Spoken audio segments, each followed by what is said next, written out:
Bar council of India మరియు state bar councils గురించి వివరంగా తెలియచేయండి. బార్ కౌన్సిల్ ఆఫ్ ఇండియా మరియు స్టేట్ బార్ కౌన్సిల్స్ గురించి తెలిపే ముందు ప్రజలకు మరియు న్యాయవాదులకు ఏర్పడేటువంటి లాభాల గురించి కొంచెము తెలపాల్సి ఉంది.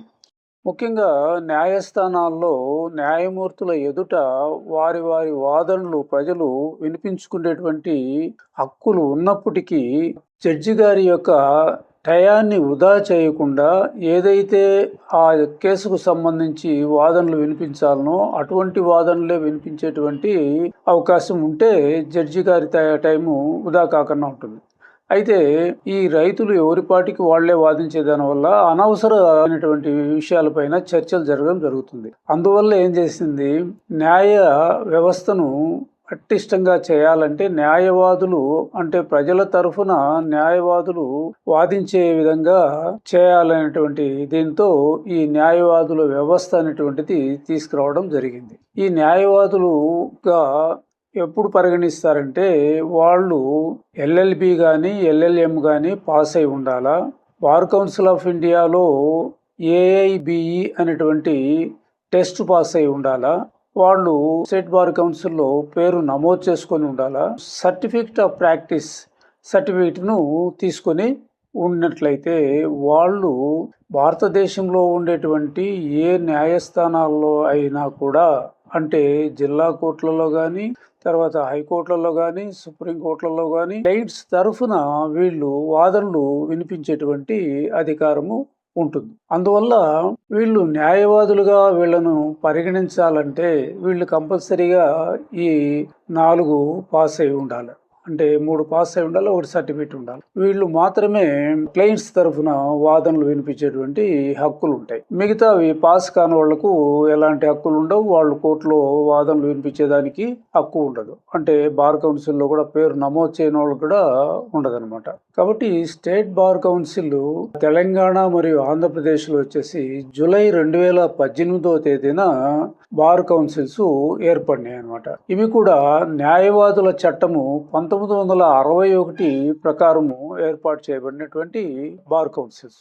భారతదేశంలో 23,13,000 మంది అడ్వకేట్లు వివిధ రాష్ట్రాల బార్ కౌన్సిల్లో పేర్లు నమోదు చేసుకుని ఉన్నారు. మన భారతదేశంలో 28 రాష్ట్రాలు ఉన్నప్పటికీ 24 బార్ కౌన్సిల్స్ మాత్రమే ఉండడం జరిగింది. కారణం ఏమంటే చిన్న చిన్న రాష్ట్రాలు త్రిపుర, మిజోరము, అస్సాము ఇటువంటి చిన్న రాష్ట్రాలు అన్ని కలిపి ఒక బార్ కౌన్సిల్ గా ఏర్పాటు అయిన దానివల్ల మనకు ఒక 4 స్టేట్లు తగ్గినాయి. ఈ విధంగా 24 బార్ కౌన్సిల్స్ ను వాళ్ళ స్టేట్ లో ఉండేటువంటి న్యాయవాదులు కొంతమంది సభ్యులను అంటే ఉదాహరణకి తెలంగాణ, ఆంధ్రప్రదేశ్లో తీసుకున్నట్లయితే 25 మంది సభ్యులను ఉంటారనమాట బార్ కౌన్సిల్లో. వాళ్ళల్లో డైరెక్ట్గా న్యాయవాదులు ఎన్నుకోబడినటువంటి సభ్యులు వచ్చేసి 23 మంది ఉంటారనమాట.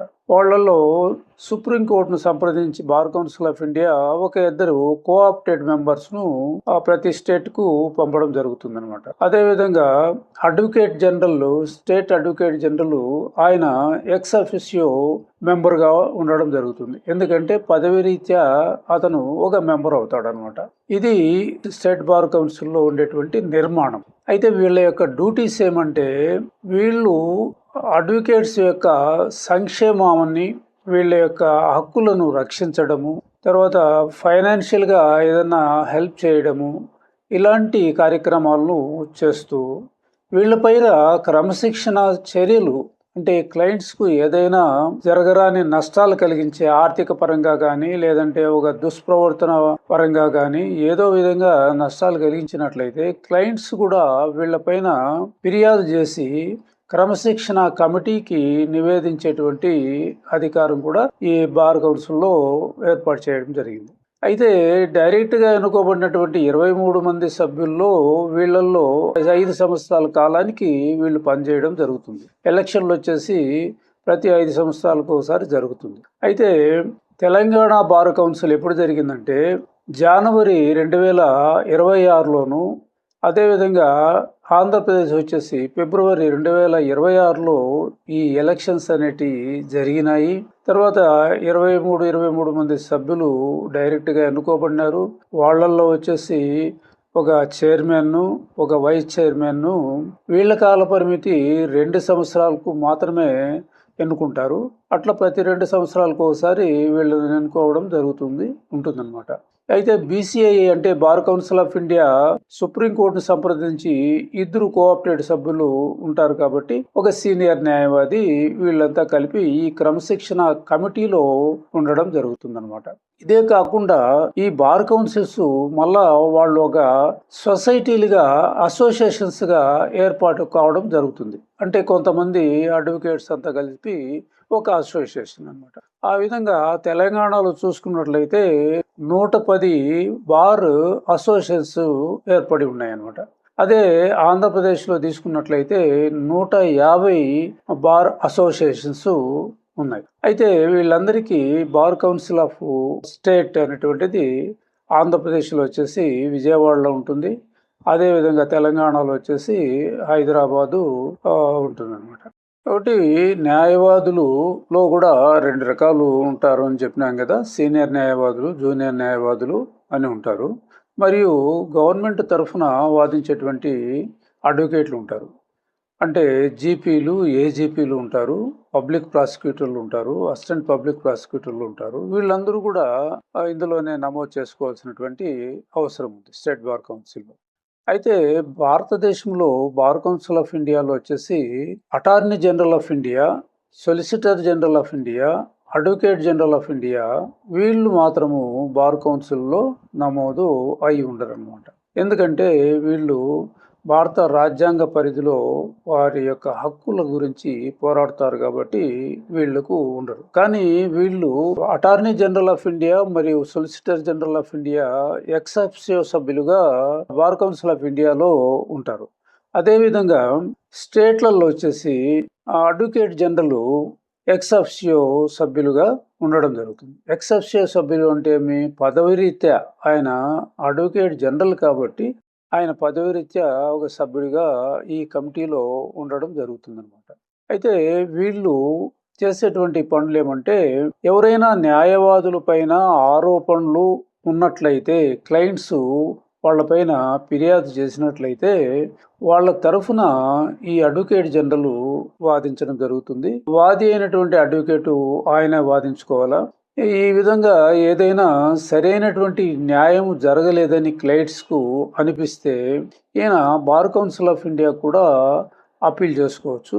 మరియు సుప్రీంకోర్టుకు కూడా అప్పీల్ చేసుకునేటువంటి అధికారము ఉందన్నమాట. అయితే వీళ్లకు నేరుగా రాతమూలకంగా ఇచ్చే విధానం ఉంటుంది, లేదు ఫోన్ల ద్వారా కూడా వీళ్ళు తెలిపేటువంటి అధికారము ఎవరికి, క్లయింట్స్కి ఉంది. వాళ్ళు ఫిర్యాదు చేసేటువంటి ఫోన్ నెంబర్ వచ్చేసి 8985787788. ఇది ఏపీ బార్ కౌన్సిల్కు సంబంధించినటువంటి డిసిప్లినరీ కమిటీ యొక్క ఫోన్ నెంబరు. మరియు హైదరాబాద్కు సంబంధించి 04023446723 ఈ నెంబర్లు కూడా మీరు ఏదైనా ఫిర్యాదు చేయాలనుకుంటే ఫోన్ చేసి ఏ విధంగా మేము మిమ్మల్ని అప్రోచ్ కావాలి, ఏ విధంగా చేయాలి అనేటువంటిది. అంటే దానికి సరైనటువంటి సాక్ష్యాలు ఉండాలి. ఆ అడ్వకేట్ మీ మీద దుష్ప్రవర్తనగా మాట్లాడినా కానీ, మీ డబ్బుకు హాని కలిగించే విధంగా కానీ, లేదా డిఫెన్స్ లాయర్తో ఇద్దరు ఒకటైపోయి వాదికి అన్యాయం జరిగేటువంటి పరిస్థితులు ఉన్నట్లయితే వాళ్ళు ఏం చేయొచ్చు, సాక్ష్యాధారాలతో అతనికి ఆయన పైన కేసు నమోదు చేసేటువంటి అధికారం ఉంది. ఈ కమిటీ 1 year లోపలనే కంప్లీట్ చేయాల్సిన అవసరం ఉంది. అట్లా చేయకుండా ఉన్నట్లయితే ఈ బీసీఐ అనేటువంటిది తీసుకొని తగు చర్యలు తీసుకోవడం జరుగుతుంది. ఆ న్యాయవాదిని మందలించడము, లేదంటే సస్పెండ్ చేయడము, లేదు అతన్ని ప్రాక్టీస్ నుండి సర్టిఫికెట్ని క్యాన్సిల్ చేయడము, లేకంటే బార్ కౌన్సిల్ నుండి తొలగించడము, ఇలాంటి చర్యలు తీసుకోవడం జరుగుతుంది. ఒకసారి బార్ కౌన్సిల్ నుంచి ఆయన తొలగిస్తే భారతదేశంలో ఎక్కడ కూడా ఆయన ప్రాక్టీస్ చేసేదానికి వీలు ఉండదన్నమాట. అంటే వీళ్లకు వేరే విధంగా జీతాలు అనేటివి రావు అన్నమాట అడ్వకేట్స్. అంటే క్లయింట్స్ ఇచ్చేటువంటి డబ్బులతోనే వీళ్ళు చేయాల్సినటువంటి వాద ప్రతివాదనలు వినిపించేటువంటి అవకాశం ఉంది. ఇది ప్రతి స్టేట్లో జరిగేటువంటి వ్యవహారం. అయితే బార్ కౌన్సిల్ ఆఫ్ ఇండియా కూడా అడ్వకేట్ల చట్టము, న్యాయవాదుల చట్టం 1961 మేరకే స్థాపించబడింది. అయితే ఇది ఒక చట్టబద్ధమైనటువంటి సంస్థ, అంటే పార్లమెంటు చేత ఎన్నుకోబడినటువంటి సంస్థ. ఈ బార్ కౌన్సిల్ ఆఫ్ ఇండియా ఏం చేస్తుందంటే ప్రతి సంవత్సరము ఈ బార్ కౌన్సిల్లో నమోదు చేసుకునేటువంటి ఒక ఎగ్జామినేషన్ కండక్ట్ చేస్తుంది. ఆ ఎగ్జామినేషనే all India bar council examination అంటాం. అది పాస్ అయినటువంటి వ్యక్తులు మాత్రమే స్టేట్ బార్ కౌన్సిల్లో ఎంట్రీలు చేసుకోవాల్సిన అవసరం ఉంటుంది. వారి సర్టిఫికేట్ కావాలన్నా కూడా, ప్రాక్టీస్ సర్టిఫికేట్ కావాలన్నా కూడా అది పాస్ అయి ఉండాలా. అది ఉంటేనే మనం న్యాయస్థానాల్లో భారతదేశంలో ఎక్కడైనా కూడా చేయొచ్చు. అయితే సుప్రీంకోర్టులో వీళ్ళు వాదించేదానికి లేదు. ఎందుకంటే అక్కడ అడ్వకేట్ ఆన్ రికార్డ్ అనేటువంటి వ్యక్తి ఉంటాడు. ఆ వ్యక్తి ద్వారానే వీళ్ళు క్లయింట్స్ తరఫున దాఖలు చేయాల్సినటువంటి అవసరం ఉంది. డైరెక్ట్గా మిగతా కోర్టుల్లో మాదిరిగా వీళ్ళు క్లయింట్స్ తరఫున వాదన ప్రతివాదనలు వినిపించేదానికి అక్కడ ఉండదు. అంటే జిల్లా కోర్టులు మళ్ళీ హైకోర్టులలో మాత్రమే వినిపించవచ్చు అనమాట. బార్ కౌన్సిల్ ఆఫ్ ఇండియా ఎట్లా ఏర్పడుతుంది అంటే ప్రతి రాష్ట్రం నుండి ఎన్నుకోబడినటువంటి ఒక్క వ్యక్తిని బార్ కౌన్సిల్ ఆఫ్ ఇండియాకు పంపడం జరుగుతుంది. ఆ విధంగా వాళ్ళు వచ్చేసి 24 రాష్ట్రాల్లో ఉండేటువంటి 24 మెంబర్సు అక్కడ ఉంటారు. వాళ్ళు కాకుండానే అటార్నీ జనరల్ ఆఫ్ ఇండియా మరియు సొలిసిటర్ జనరల్ ఆఫ్ ఇండియా వీళ్ళు కూడా ఎక్సెప్షివ్ సభ్యులుగా ఉంటారు. వీళ్ళ ఆఫీస్ కూడా వచ్చేసి అవెన్యూ రోడ్లో ఉంటుంది ఢిల్లీలో. అదేవిధంగా ఆంధ్రప్రదేశ్ సంబంధించి చెప్పినాం కదా, విజయవాడలో ఉంటుంది. కాబట్టి దీని విషయంగా క్లయింట్స్ ఏదైనా బాధలు కలిగినప్పుడు ఈ విధమైనటువంటి ఫిర్యాదులు చేయవచ్చు. కాబట్టి బార్ కౌన్సిల్ ఇటు వాళ్ళ యొక్క క్రమశిక్షణను అమలు చేస్తూ మరియు వాళ్ళ యొక్క సంక్షేమాన్ని కూడా అమలు చేయడము జరుగుతుంది. కాబట్టి బార్ కౌన్సిల్స్ ఇటు క్లయింట్స్కు అటు న్యాయవాదులకు ఇద్దరికీ సంబంధించినటువంటి సబ్జెక్ట్ అన్నమాట. ఇది సాధ్యమైనంత వరకు ప్రజలకు తెలియాలి, ఏం జరుగుతుంది అనేటువంటి విషయాలు గురించి తెలపాలనేటువంటి ఉద్దేశంతో ఈ వీడియో చేయడం జరిగింది. Thank you very much.